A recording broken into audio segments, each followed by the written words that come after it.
एक समय की बात है। सुंदरवन नाम के घने जंगल में बहुत सारे जानवर रहते थे। उस जंगल का राजा एक बुद्धिमान हाथी था, जिसका नाम था गजेंद्र। हाथी गजेंद्र न्यायप्रिय और दयालु था। वह रोज जंगल का चक्कर लगाकर सबकी सुरक्षा सुनिश्चित करता था। उसके राज में सब जानवर शांति से रहते थे। उसी जंगल में एक चालाक सियार रहता था, जिसका नाम था कालू।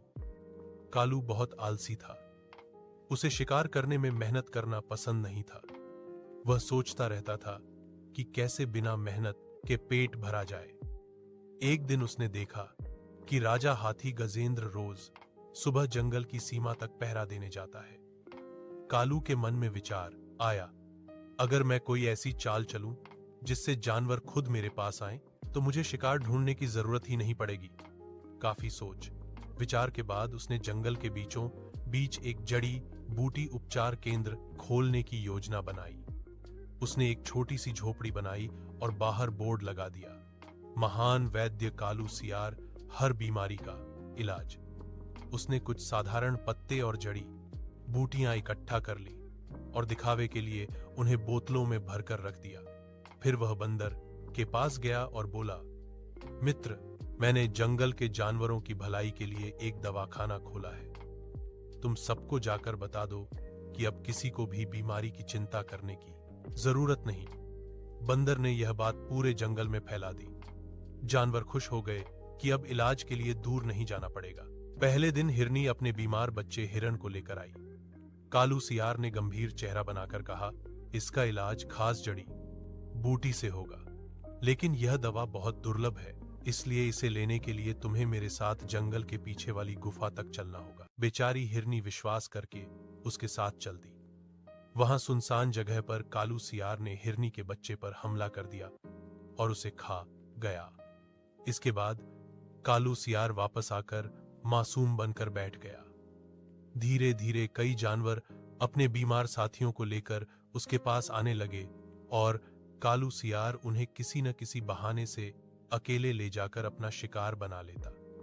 कुछ दिनों में जंगल में जानवरों की संख्या कम होने लगी। सबको चिंता होने लगी।